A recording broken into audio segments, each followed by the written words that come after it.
Well, season number 1 for Coach Chris Scott at Bishop Sullivan and the Crusaders has come to a close. A 16-6 hard-fought loss to IMG Academy, one of the top programs in the country out of Florida.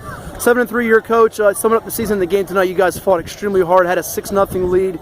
Had to be very proud of your young men how they battled against this team with studs everywhere. Yeah, I think studs everywhere, and I don't think anyone in the stands or that was coming to the game tonight thought that we would play the way we did, except for the men in the locker room and the men on our sidelines. And I think that we definitely there's no victories and moral victories, but I definitely think that we made a statement about the 757 and Bishop Sullivan Catholic High School and their community and how great and tough and a great program that we have. And you guys have a bunch of next level prospects on your squad as well. Before we get to the fourth quarter and the finish of the game, give me what enabled you to get the lead through 3 quarters of play. What do you think the things put you in front? I think the way that we were able to control the line of scrimmage. I mean, we controlled the line of scrimmage and got a number of first downs and third and some fourth down opportunities. We had a lot of them. I know that we came up short on, and that'll be another part of the interview. But we had some big. Tyler DeSue ran so hard as a quarterback to get his shoulders down.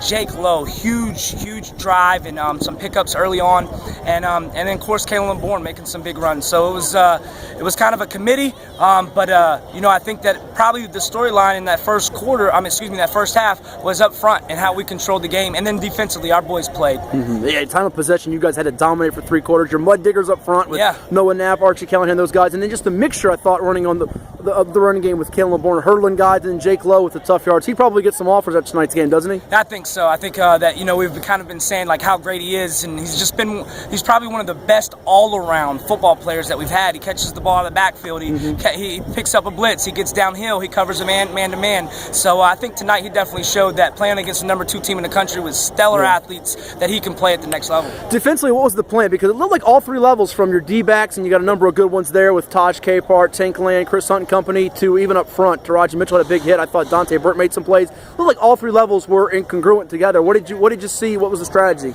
Yeah, I think that we definitely wanted to come out and we wanted to control up front both sides of the ball, and then defensively we want to get some guys up there, crowd that line of scrimmage. Their quarterback has led them in rushing yards, and then and obviously he's kind of been the guy that distributes the ball to all those great talented wide receivers. So we figured if we could get to him, whether he's running the ball or whether he's passing the ball. So we crowd the line of scrimmage, try to put pressure on him. We played man-to-man most of the game in the backside. Sure. We had one deep catch that we ended up getting stops on, but other than that, then we had we had some big stops. But other than the last deal where we give up that slant and man-to-man when they go up, that takes the distance and kind of pulls away. Yeah, the Oregon commit McKitty with the 91-yard score there. I know you're been asked this question already. You'll get asked it more. The 4th down decision on your own 19-yard line, up 6-0. What went through the decision not to punt there? I think that sometimes as coaches we can get to where we outthink ourselves.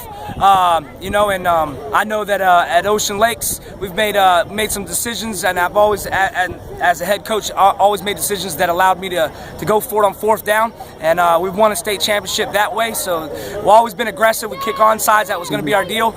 We also knew that probably the biggest difference in this game, obviously when you break down the 3 aspects, were going to be special teams. We knew that we could not put the ball in the open field with those guys. We continued to pooch it and our kick on sides when we had a chance to kick the ball. And punting wise, we've not had a great job and lost our long snapper, and just felt like, hey, put it in the hands of the guys that have picked up big time downs. So and so that's the way that we went with that. Yeah, okay. And then on the field goal, not going for the field goal, going for a 4th down, is that just the mentality you guys want to go for a 4th down? What was their process? Because you would have taken the lead on a field goal potentially. Was the wind also a thought there? Or? Well, we had a little bit of the wind. We've had some issues there in the kicking game as well. There early on, missing an extra point. We've probably got about seven of those that we've missed and blotched throughout the season, and going through for a field goal right there when probably it looked like maybe we should conventionally do so. Felt like that we could put the ball in our playmakers' hands and allow them to finish and determine the outcome of the game. Last one, I thank you for your time. What's the message you think you guys send, and what's your takeaway from this ball game tonight? 16-6, but I think you surprised a lot of people with this game being so close, having a chance to win as well. Yeah, I would like to definitely see the yardage. I think that we dominated the line of scrimmage, and I don't know if dominate is the right description, right adjective to explain that, but I think that we dominated there, and I felt like we dominated most of the game. Whether we could argue maybe a call or two from a head coach that possibly may have have changed that. But I think our guys sent the biggest message, saying that this is a great hotbed of talent in the 757, and that I think that we can play with any team in the country. Thank you so much. Yes, sir.